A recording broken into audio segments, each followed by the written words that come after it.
First item on the agenda is adjustments to the agenda, and there are none.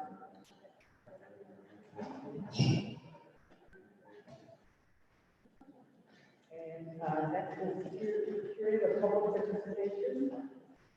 Is there anyone wishing to address the board? Okay. We'll move on to item 4, which is the approval of the minutes of a meeting 10/38, which was August 17th, 2020. I move that we accept the minutes of the meeting at 1:38. Okay. Motion by Gerard, is there a second? Okay.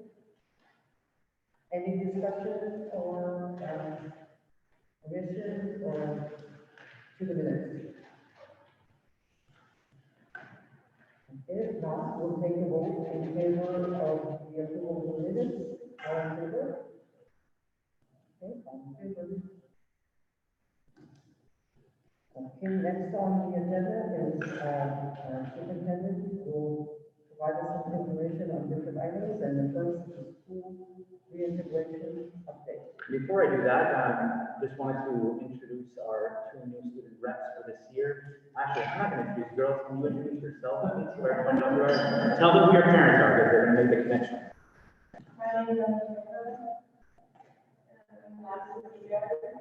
So Emma Chamberlain, Madison Picard, and Emma, your parents are?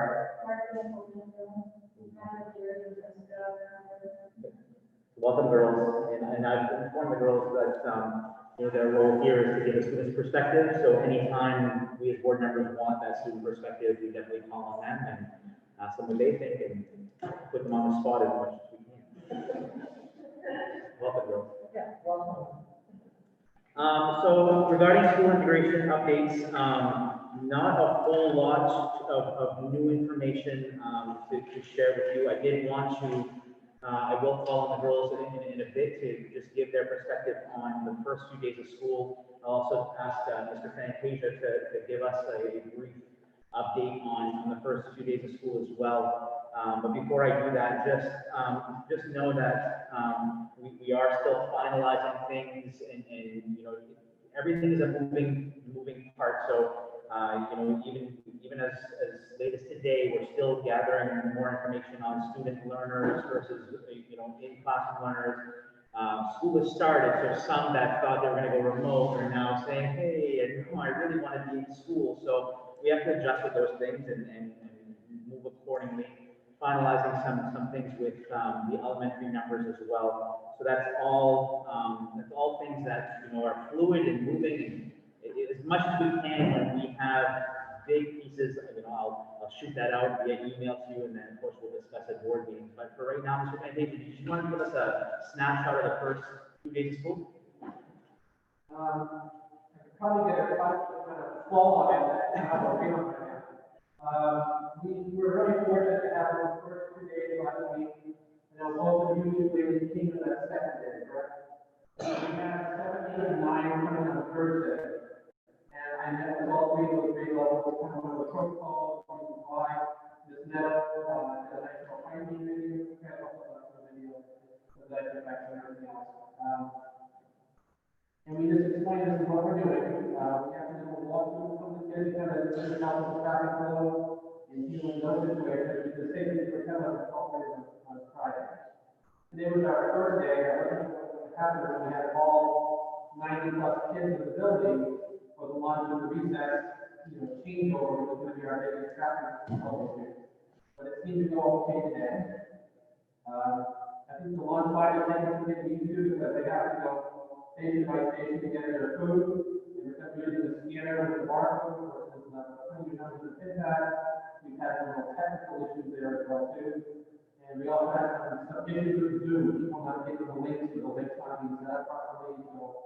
So, it's first day here, so a lot of these things are coming up, but actually I've been working on today at the end of the day to kind of see, okay guys, it's the first full day, we're going to come. So we have an issue with the recess piece, we're going to work on that and try to adjust it, but the whole idea is trying to go with the flow, right? We're very fun for kids. What we're doing right now, our protocol is today, might not be the same protocol. So they seem to be receptive. And from the teacher's side, I would say that the students, for the most part, are being compliant with the math and taking it with the decent weather and math as much as possible. So, so far, so good. Thank you. Earl, did you want to add anything about your first 2 days? Weird wearing masks, obviously, but anything else?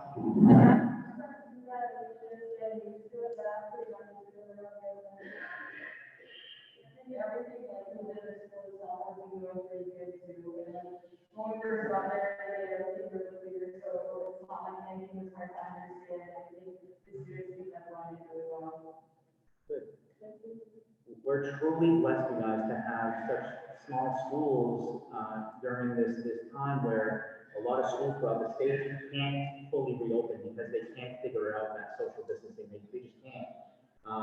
That's not a problem for us. So, you know, you go into the buildings and you look, you'll peek in every classroom, you'll see the desks are appropriately spaced. Mr. Fantasia's cafeteria has desks in rows for students to eat, you know, with a 6-foot distance, and everything is just really, it's well done, and it's within the guidelines, and it really is a safe feeling. So today I reached out to the staff, asking them to start sending me pictures of things around the building that they feel are, you know, example of safe and safety and social distancing, and we're going to start to publish that on our websites, in our newsletters to the parents, just so people can see what's going on as well as hear what's going on. I think it's going to be really important.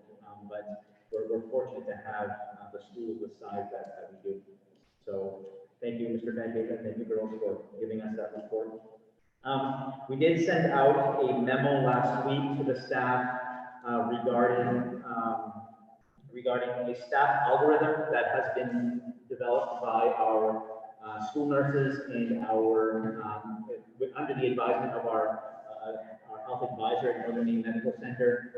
So that staff algorithm has gone out to the staff so they can figure out exactly when they may be being asked to stay home due to symptoms, or when they should be staying home due to symptoms. It's categorized by mild symptoms or primary symptoms, and then the secondary symptoms.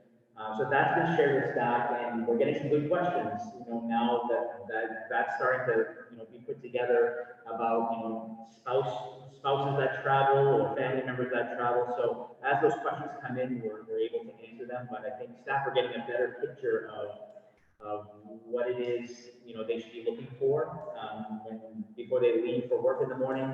I had some staff members here today when I addressed the Dr. Levac elementary staff that was here for a workshop that asked about sick leave for if their children are sick. Do they have to stay home if their kids are sick? So we had conversations around that. And, they asked questions about the family sick leave time that we have here by contract, which is capped off as 10 days. I mean, if staff are going to need more than 10 days for family sick, we're going to give them 11, 12, 13 days. We're not going to hold them to a number of, inside of a contract. We're going to be human with people and work with them, and we're going to do the best that we can. So that did go out last week.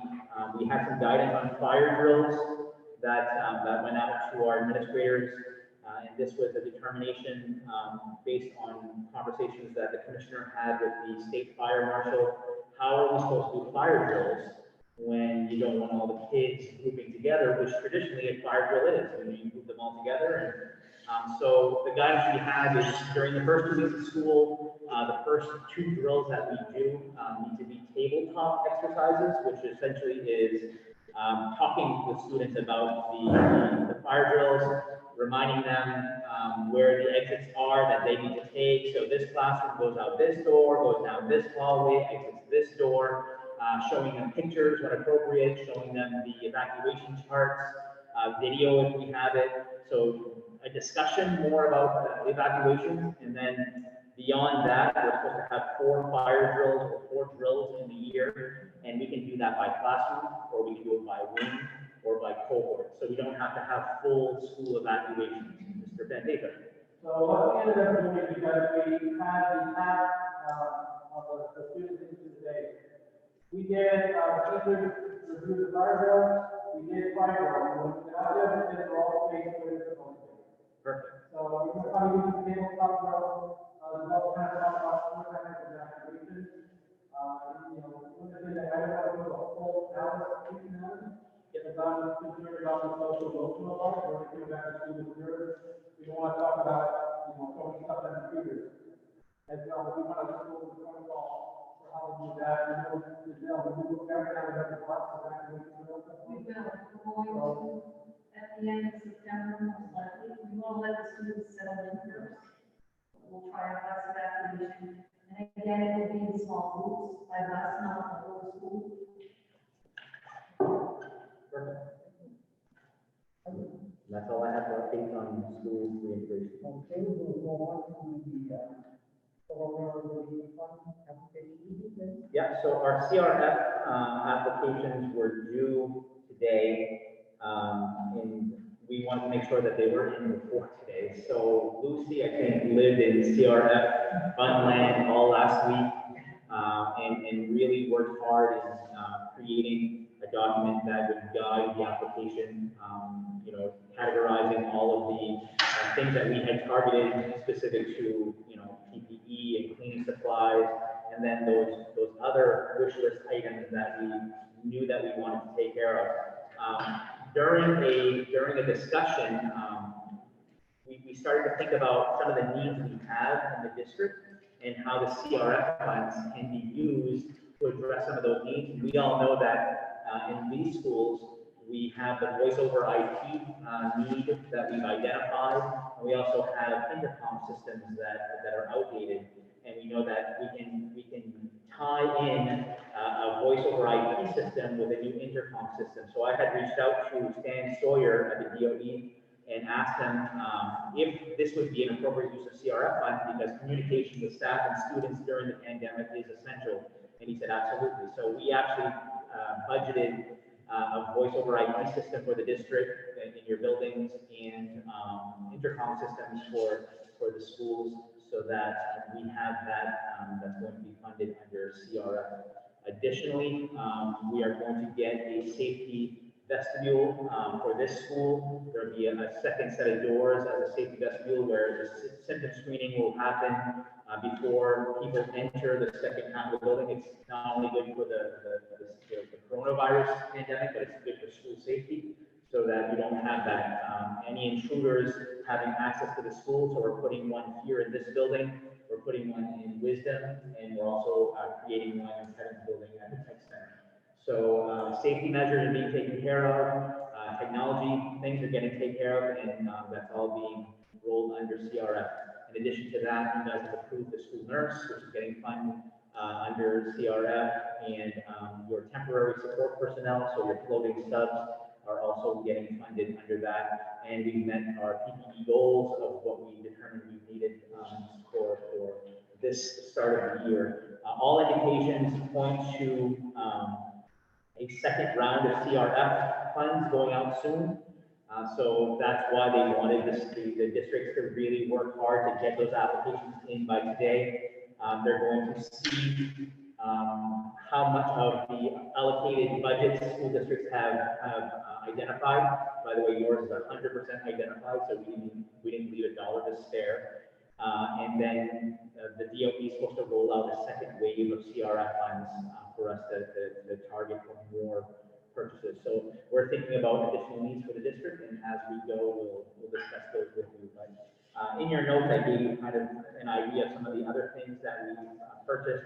Each student is going to get their own plexiglass trifold. We think that when the face mask requirements start to ease up a little bit, they may recommend, dividers. We're going to be ahead of the game. We're already going to have them in place, and they can be used for different purposes aside from just, the social distancing. So all good things, and we're glad that we can address some of the needs of the district using the CRF.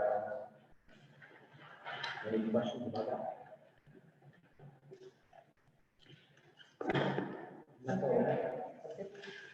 Next item is items of business under old business, and then we inform us on the Main Schools Association guidelines update for the fall. Right, so And sports, the big question. Scott, what's happening with sports? So a lot of movement with the MPA last week, after they had originally, delayed their recommendation for, fall sports. They had a committee meet last Tuesday, I don't know if it's Health and Wellness Committee or something like that. They met, gave their recommendation to the overall MPA. The MPA then on Thursday released a statement saying that they were going to support fall sports under strict guidelines. I gave you a handout on your table of the soccer recommendations, so that because soccer is our biggest sport, you know, we want to wrap our minds around what they're recommending for soccer. So again, spacing 3 to 6 feet whenever possible, obviously between players during practice and warm-ups, face coverings by coaches and athletes on the benches. The travel to and from games is left to the discretion of the district, which should follow your regular district travel arrangements. Things like, no, they're not going to be doing handshakes at the end of the game, they'll be doing hand waves, apparently, is the recommendation. But more concerning than just, you know, wrapping our minds around this is a lot of this guidelines is leaving it to the discretion of the district to determine what happens with crowd control and how many people you have at the games. You know, they're saying that we should be following the governor's guidelines for outdoor gatherings. So at some point, if we approve sports opening, we're going to have a method for counting people so that we don't exceed the 100 or 200 or whatever it is amount of people. What's really tricky about the MPA making this recommendation is today, you have another letter here. Today, the Maine Superintendent's Association put out a statement that, the Maine School Board Association, excuse me, put out a statement that they do not support the MPA's determination. So you have the Maine Principals Association saying, go for it, and then you have the Superintendents and School Board Association saying, wait a minute, you know, a lot of what's in here goes against what we're doing in schools. So in schools, we're saying PE classes can be outdoors without face masks 14 feet apart, yet you're going to have players on the soccer field that cannot maintain a 3 to 6 foot distance playing soccer with each other. And so there's a lot of back and forth regarding that.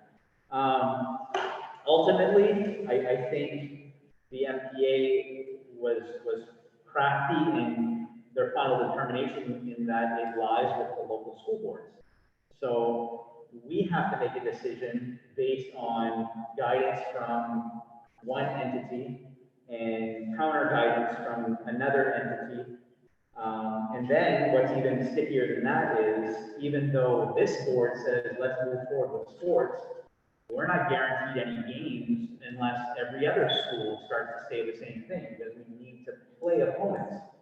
And so the Aroostook County Superintendents we meet weekly, but we did have an impromptu meeting last Thursday when this announcement came out. And we were supposed to start this week with preseason, and we all agreed that we were going to wait till September 8th with the rest of the state to start preseason if the board approved. We also wanted more time to find out what the DOE, the Department of Education, is going to say about this, because the DOE took what the MPA put out and basically said, hold on, we need to review this further. So the Department of Education is examining this further with the Department of Health and Human Services. They're looking at it as well. And I know that the Maine School Board Association is bending their ear as well, saying, don't forget, you have every student in every classroom in Maine wearing a face mask. You have every student in every classroom across Maine who's having social distancing measures in order for their schools to open. So these two things don't quite go together.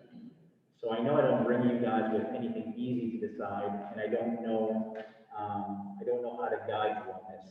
I'm a soccer guy, I love soccer, I coached soccer for 10 years, I want nothing more than soccer, you know, I do. But then I see the math class and the English class and the kindergarten class where these kids are, you know, social distance and face masks.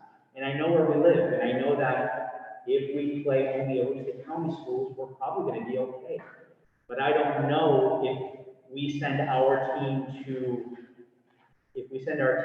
Washburn and a kid from Washburn comes down with COVID, what that means for our school, you know?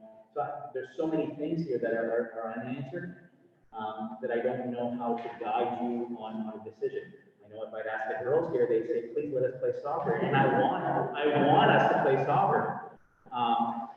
But I think this is such a tough decision that, I wish we would have had clearer guidance. And maybe if we wait a few more days, we're gonna get clear guidance from the state. Just that here we are on Monday, after a Thursday where it's all came down, and you guys are the first board that I meet with to discuss this. Question, what if we were to start sports and then, against the better judgment of Maine School Board Association, and something happens and that we get a case in? What are our repercussions? Would we be penalized as a district for doing that? I think one thing that we would definitely want to make sure is in place is a parent waiver as part of playing athletics this year, so parents would be basically not holding the school liable for their children and therefore whatever.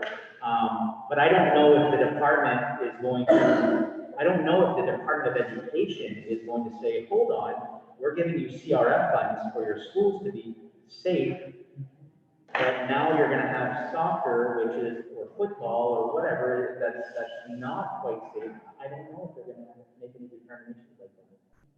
I think I don't know. And I don't know what we're supposed to decide. I don't know. Do we have to provide it? You can chime in, thank you.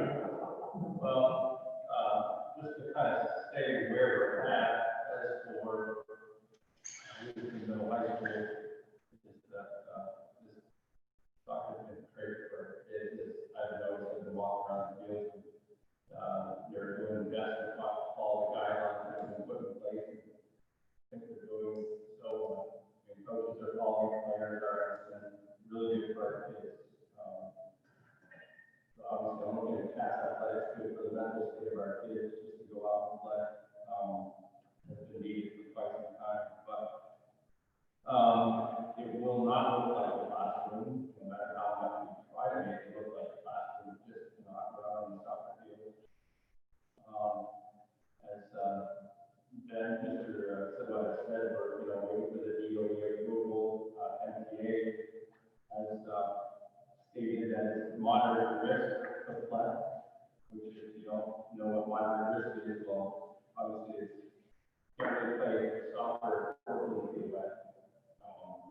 But and you can minimize the contact, you can make it as safe as we can, but just working through the way it's just not going to be able to play it, because that's what we have to follow over guidelines. But I would like to see, I'd like to see these girls and boys play soccer this year, whatever it takes. I said we could live stream games and not have fans come, because I'm looking out for the athletes.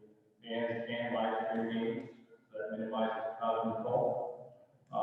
We can follow the guidelines in place for busing or some courtesy and still be fine. We could do all those things, and I think we can play. I like the idea of the parent waiver, where parents sign off on this, where they know the risk and do sign off. That would be good for, I think, our league. COVID testing for competition, I think we could go as far as that, where players could test, and I think it's 3 days for getting, I think, official results. I'm not 100% sure, but variation of flood. I just would like for us to, I mean, we've altered our schedule. We've altered schedule where we try to keep every, competitive game, between a certain distance. I think we've done, I mean, I don't know, I don't want to get 100% is the problem, but I think with the guidelines that the NBA has put in place, we definitely can play, and that's just my opinion.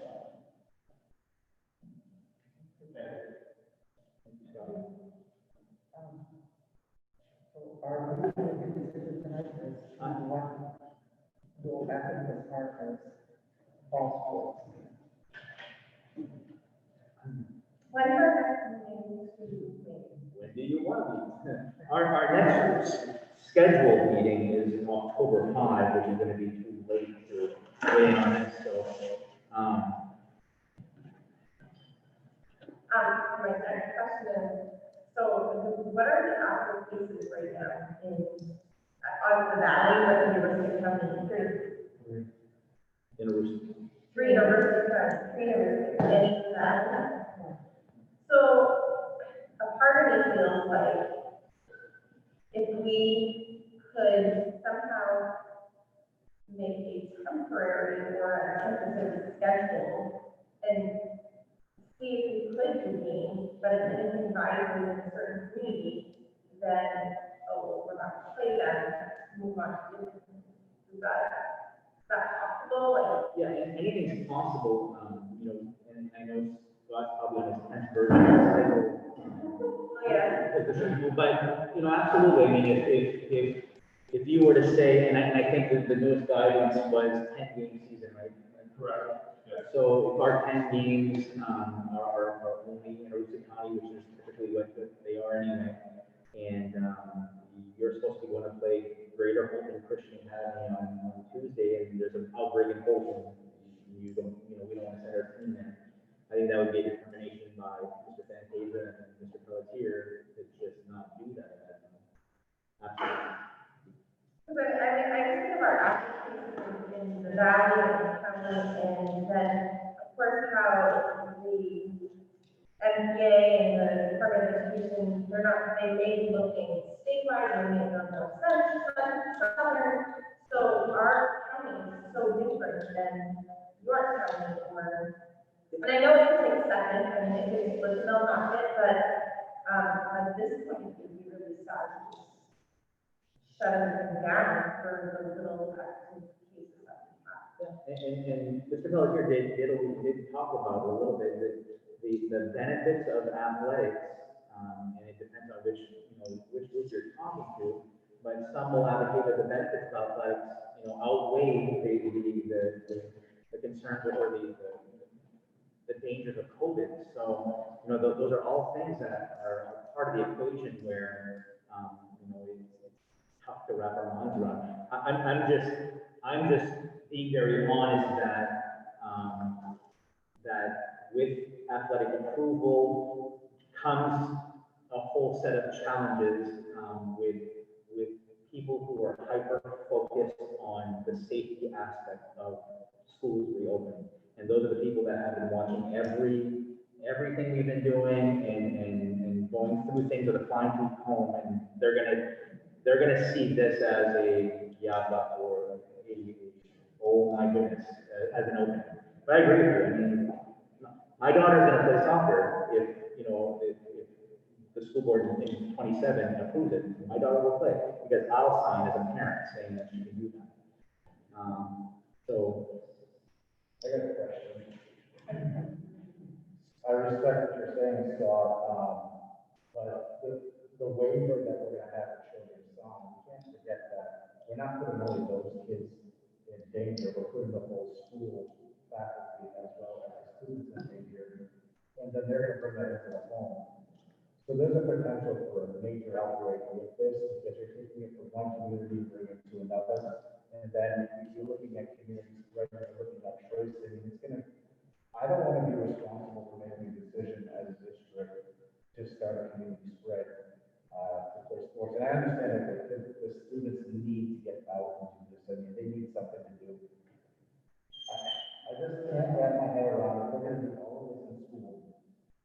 these protective equipment, all the PPE, safeguards, we're gonna open up the fields to have contact, and then, yeah, we could get the children, COVID tested, but unless that's a 2-hour process, which at the hospital, they can do it for 2 hours, and you have to be there, and then you have the sentence law, which takes 3 to 5 days to do. So by the time those results come in, we've got a serious issue on our hands. We've not only affected the family that brought that in, but we've affected the whole student body as well as the staff. I just see this double-edged sword because we're doing all this work in the school, and then we're allowing some to go out and play the game, and then they're bringing that risk back to the children. I respect all the decisions and the points, but I just can't get over the risk if we bring this back. We're doing all this work here, but then we're opening up the fields. That's all I want to say. Did you have a question? I just wanted to ask Scott a question. Yeah. You know, I've been watching MLB and, you know, how it hits, how the folks hit some of the teams. And I just, how feasible would it be to have them wear a mask playing a game? And the reason I'm presenting it, I know it's not a great idea, but being a soccer player, up to high school and college, if someone had told me I can't play soccer, or I could play soccer if I wore a mask, I sure I could wear a mask. So I'm just thinking, you know, if it's really, I know how important athletics is to these kids, but I do understand where you're coming from. Because, I mean, we're working so hard, and we've really, as far as I know, we've kind of affected it in our schools as far as covering all the bases. And we've done a good job. And if we were to open up the space because we play sports, yeah, we have a lot of parents in our meetings. I don't know about face masks, has that even been discussed, all plans? I can share with you that, like, in reading the NBA recommendation, face coverings are not currently recommended for players during high intensity play, is what they recommend. And they do encourage the face coverings, when players are not engaged in active play. And those are pretty much the recommendations that comes from the NBA. And then another thing, Scott, we have a locker rooms, you know, that's kind of scary. There, I think the locker rooms is limited, almost restricted to not be used there. Encouraging the players that board the bus already have their gear on, so there's no need to change. I know for PE, I limited to just going to the restroom in the locker room. No one is allowed to be in the locker room. So I don't think locker rooms will be an issue when it comes to soccer. As for face covering, I think players would, I mean, the girls can speak for themselves, but I think they were to wear it and play, they would wear it. It's just, I don't know how, I mean, I kind of read this morning, with concerns that it caused, by wearing a face covering for, periods of time that you feel kind of drowsy and, the CO2 and all this, I'm trying to read into that as well. So I don't know what effect it would have for them if they would have to wear the mask while they're playing soccer. But without a doubt, if we had to wear face coverings in play, they would do so. So I don't know, hopefully that answers that. Yeah. I think face mask, one thing, it's more of a contact as well. Yeah. It's the sweat, the face mask is just one part of the equation, but it's the physical contact that can't be happening. And we all know that play sports. So I just, the other thing, again, overhearing conversations and nothing really finalized, they would, they were talking about mouth guards, for example, like they wouldn't have mouth guards because that, players are always taking it out, putting it in, which would then probably eliminate headache in the game of soccer because if you're not going to wear a mouth guard, then you just eliminate headache. Can the sport still be played? I say yes, you just can't go for it. So, I don't know, it's gonna be hard to convince anybody that it's 100%, everything's gonna be good, and we're gonna make this safe. I can just tell you that following the guidelines that's been in place, we'll do our best to do that, but do share, I mean, I hear your concern, and I respect that, you know, it's hard decision on either side, so. So I feel like at this point for me, I'm on the fence. And for lots of reasons. Number one, I do kind of agree with Josh because I feel like there's not enough guidance. So every school could do something different. So we might be really good at being cautious and follow all the rules, but when they go play somewhere else, who knows what they're doing over there? Because it's just too open. And I don't, as a mother, want to risk school shutting down because of sports for my kids that need to be in school to be educated.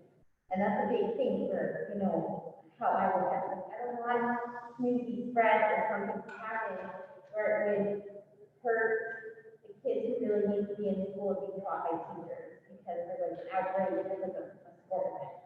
And that worries me because we don't know what, you know, Press Valley's gonna do. We don't know what Fulton's gonna do. We don't know, even though we take all the precautions, we follow the guidelines, we maybe don't have visitors, spectators, but who knows what they're gonna do? They, you know, they might not be so cautious because the guidelines aren't strict enough and written out, and it's left up to individual school boards. So we have no idea what's gonna happen in other schools. Sure. And that makes me nervous. So, you know, I mean, Mercer County is a large county and things that can happen in Fulton, Prescott area could maybe not happen in St. John Valley, but if we start spreading kids and teams and all this stuff, it could just be, I mean, that wedding was a great example of how that put it in perspective. That went from Illinois to Stanford to like churches and jails and CBS and CNN. it's like a huge, you know, we want that, like, oh, you know, MSAD33 and 22, you know, they take soccer, and oh my God, I just can't, I think of it, and it just makes me ill. You know, and when it happens, I don't know, I don't know, and I know these kids want to play sports, and I know it's good for them, So, I feel like we need more specific guidelines that all schools who want to participate have to follow for me to be okay with it. Because I feel like it's way too open and we don't know what other people are going to do. And that makes me nervous. If we were playing with, like, if they decided to play soccer and they played against Portland and Alaska and we all participated, I'd be okay with it. For fun. well, so, That's what I was thinking of, you know, depending on what guidelines or whatever happens, could they play within Valley Unified? So we just play for camp. I mean, it would be okay, but I think it would play. Yeah. And it would be more like maybe like a rec soccer, but they would have competition and they would get practices, they would get exercise, good for their emotional. They still get their I activity. would feel safer about it, a lot safer. These kids interact anyway, they go to track, they interact, or they're already interacting, they're already working circles. Kids from, visiting our friends, people from Fort Kent, so there's some interaction going on in this valley unified anyway. So to me, at this point, that I would be perfectly okay with.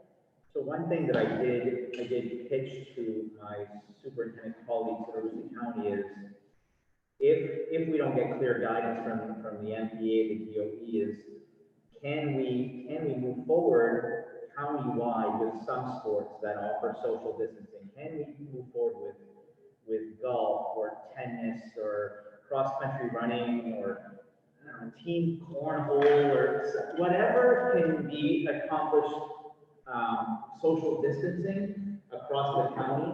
I think that's something we should definitely consider. With regards to team sport like soccer, that was part of the recommendation as well. Why can't we have an intramural league within the valley where, you know, we're playing the kids? We all share a care center, so we're already, you know, the kids are already in the same area. Those kids go to the same parties, yes, they go to parties. And so I know that they're already together. So as a possible plan B, and why I say plan B is I too feel like we don't have enough yet. We have the MPA saying yes, the Maine School Board Association is saying no, and the DOE still hasn't weighed in. And I would love to see what the DOE says after speaking with the Department of Human Services, so they can give us, clear guidance. But do you have something on that? Yeah, I like the idea, I really do, that unified, it just doesn't pan out. It's just keep playing. We need something. You can make this work within our community. Is there a possibility, I said the next board meeting is October 5th. Well, no, we'll have a board meeting whenever we need, or we can make a motion that says. It's so important that you want to hear from the DOE, you want to hear, to me, it's important that we need all the information, and I think waiting for DOE, what they have to say, and the DA, And I think it would be a good idea to have a collaborative school board meeting with the other two districts, so that we can all make a decision together. I agree. And probably do that next week sometime. So then we don't need a motion tonight? I don't think we're prepared to have a motion, unless you want to make a motion that's contingent on something. So if you want to say, we approve fall sports, and contingent that the DOE is supporting it, or something like that. But if you're not ready for that even, I would just say, I'll try to organize a meeting for probably next Tuesday, collaborative between the three districts, and maybe together we can make a decision at that time. Yeah, we don't know what tomorrow brings. So, to make a motion tonight, I want you all to know that if the decision from this board or our board is no fall sports according to the MPA, we're still gonna have a plan. We still want these kids to have athletics. And we'll work hard to make sure that that's something that's safe, and it's probably not gonna be as exciting as tournament soccer, but it will be something, and we'll give the opportunity for the Wisdom girls to beat up on Madawaska girls if we can, and, once I said Madawaska, now 410. So I think we should definitely, have something. So is the consensus of the board to wait, have a collaborative meeting between the tribes? Okay. So we'll continue to use this, I will new hires for You have a letter, in your packet from Mr. Lovell. So the team really put things together at the end of last week, and I really asked them to come to a recommendation tonight so we can get the school nurse in place as soon as possible. So the interview search committee did interview, I think you interviewed four nurses, and they selected Stephanie Drake-Young for the position. She has over 10 years of experience, and that's their recommendation. Okay, so we need a motion to accept the nomination for Stephanie Gagnon, Drake Gagnon, for the nurse in our district. I move that we accept Kevin's recommendation and set the guy for school. Okay, there's a second. Steve? Any questions or discussion? If not, we'll take a vote in favor of Stephanie Drake Gagnon.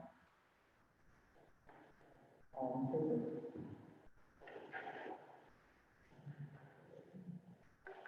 Next is the current openings. We have a net technical and development center.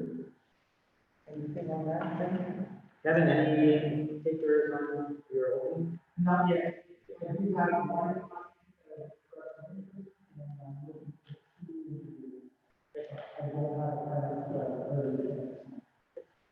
Okay, how about the EdTech at Dr. Lab?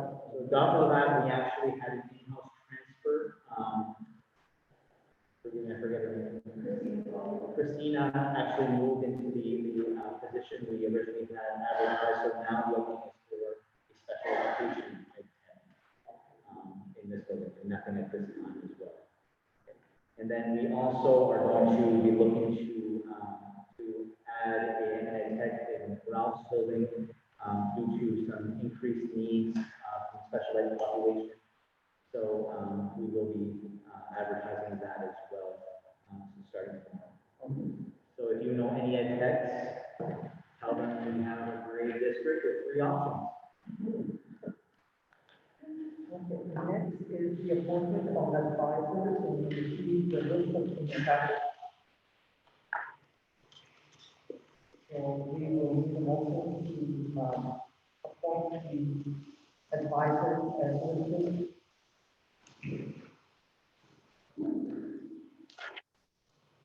A motion to approve the budget.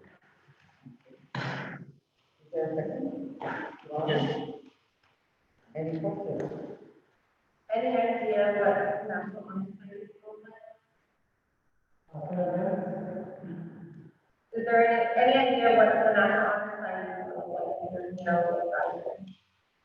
Well, I mean, it's still up to you, there's so much that helps. I know that, the main thing when it says they have the, the thing eventually, the social security, so what you say, you next month as well. Both these businesses are part of the executive. It's something that I'm looking to step up, it's not, it's something that I can look at. I'm not, but I don't know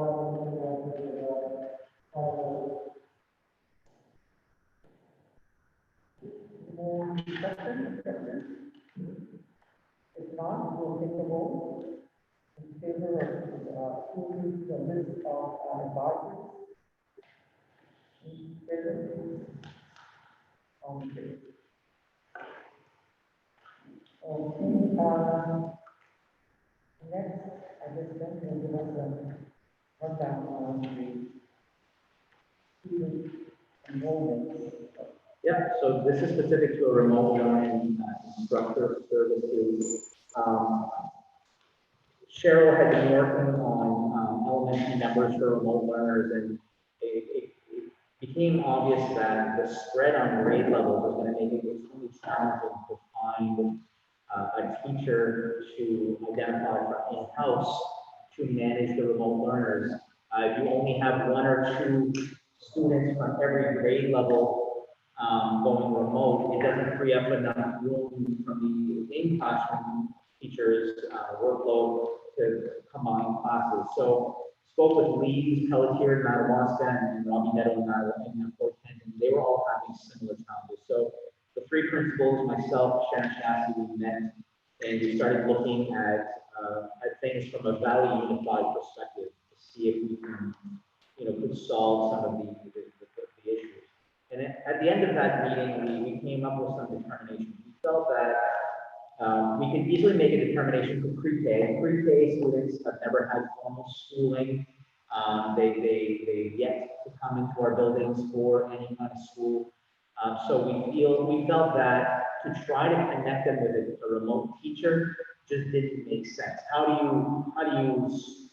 you introduce any kind of learning remotely with a 4-year-old that doesn't even have an idea of what school is? So what we've asked from our pre-K teachers is to prepare weekly packets. So just collect the work that you're doing in your classroom, set it aside, and at the end of the week, we'll send that packet of stuff home to mom and dad as they can use as best they feel with their children that are remote learners in the pre-K program.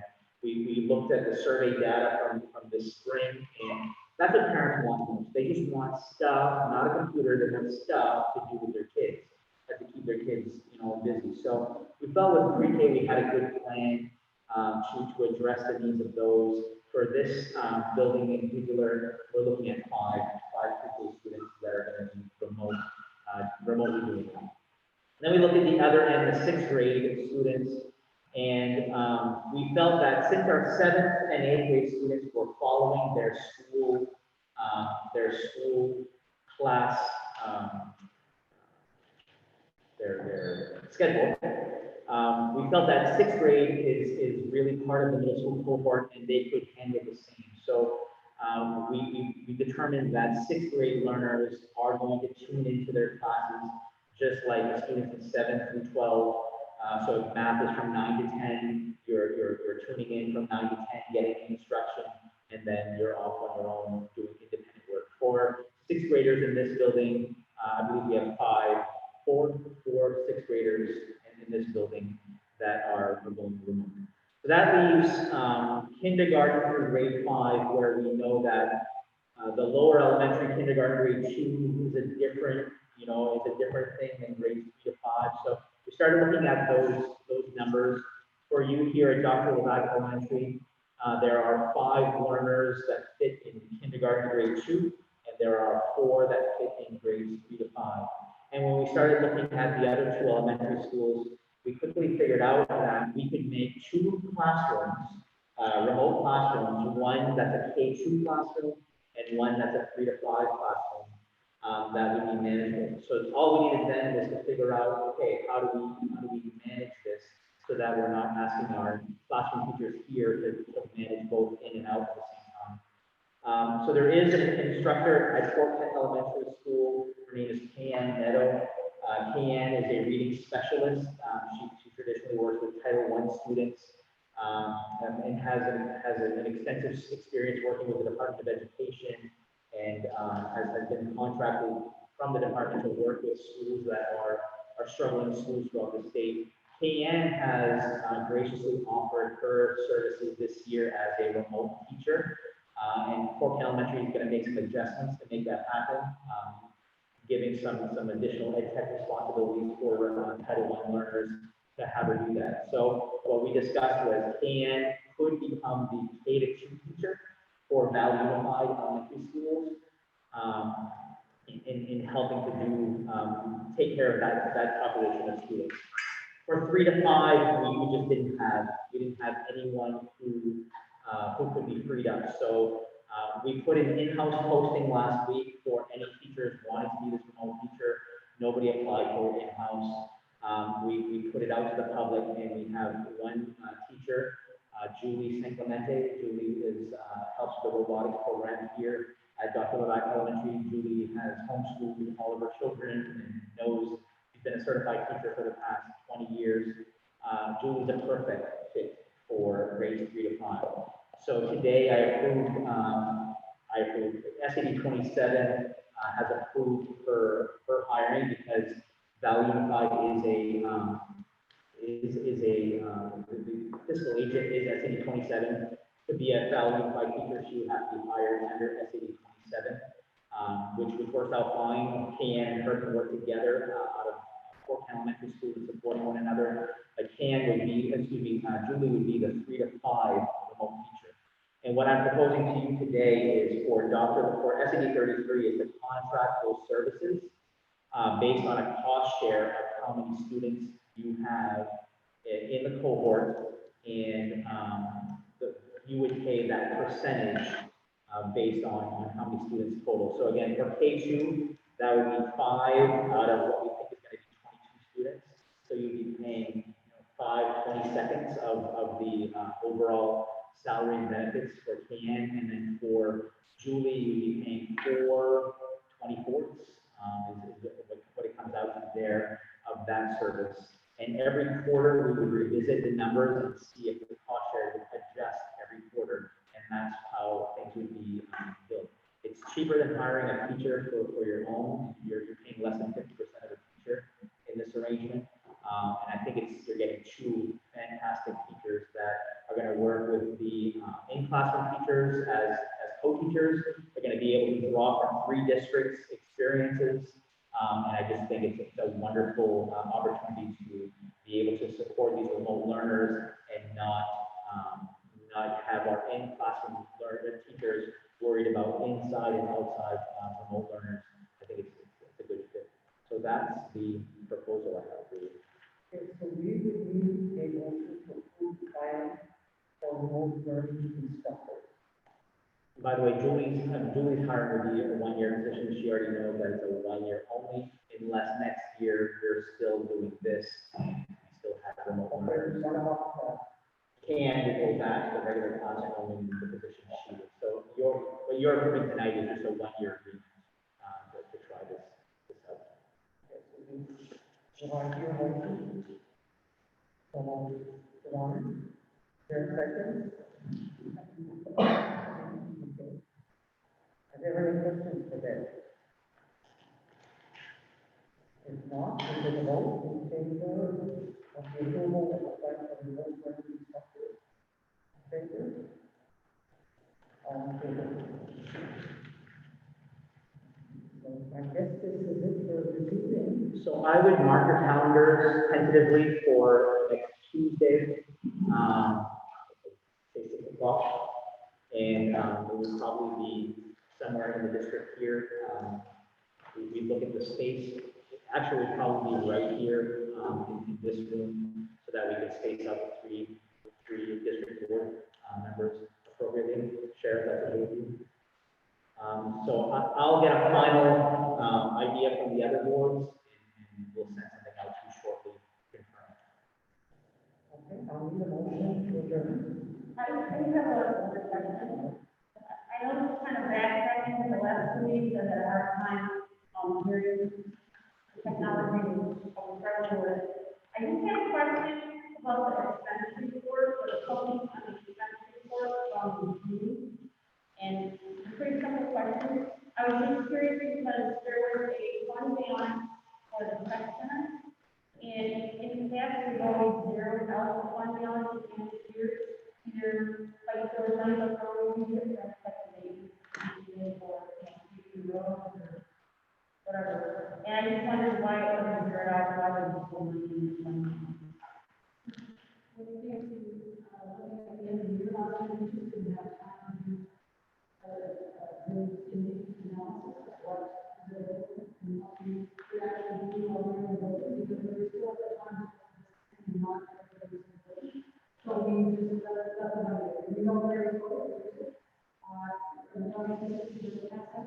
Well, that was the fund balance that I noticed. That's the one that you asked us all to try to zero out. So I picked up on that. Yeah, and the tech center, what that means will go against the tech center budget for the following year. So it will be given to, that's another, we didn't zero any fund balance.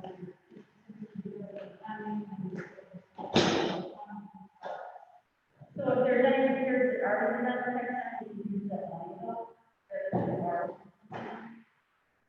The repairs in the tech center are, we have to, the local building for the tech center. So specifically to the building, that's a user cost, not the cost share CCD cost. So. Okay.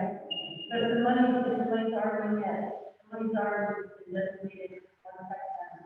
You can use that for repairs. Not necessarily, not for the tech center. Tech center, the repairs to the tech center, but they're going to be local agreement, which specifies that the repairs to the tech center, not a tech center. Not a CCD cost. It may have been done in the past, but when you're reading the local agreements, it's specified in the local agreement that repairs to the tech center building are necessary costs. That's because the building belongs to you all.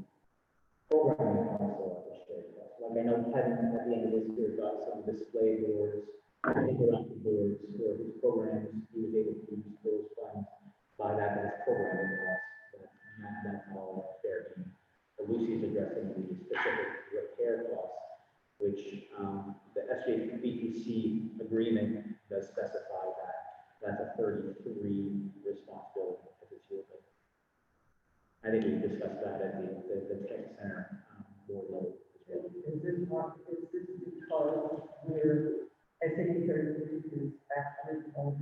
You're the owner, and when that building is closed, it's yours. It's your building, and you're the owner. So that is why, that because it is very done, it falls on SAP. Yeah, but Kevin does use, when he's building his budget, he does have a maintenance line that's a shared cost, and that's for the regular maintenance of the building. What we're talking about is repair beyond maintenance. That's a general responsibility of the district. And this has been done all. I believe that Eugene just shared, I think the past practice was, let's use the carry forward, if you will, and let's address the tar, let's address the roof, let's address, and, that, those funds, are specific to programs, so we have to be careful.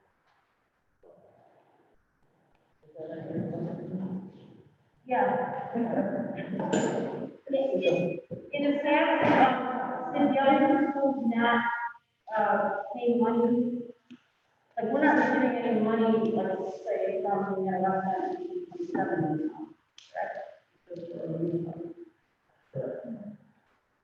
so, I guess I don't understand what you You're receiving, that you're receiving, 279 monies, just as we have in the past. But in the past, it was divided into schools. And it would not necessarily come to us, it would be directed to SAU. The state is now putting all the funds based on numbers of students and what have you in the SAU. So we're skipping a step of the two other SAUs paying SAU. But it is based on the participation of the two other schools into And we have, perhaps it's the language of the agreement that we need to relook at, re-examine, see how, see if that language that originated in 1993 is still current and needs to be updated.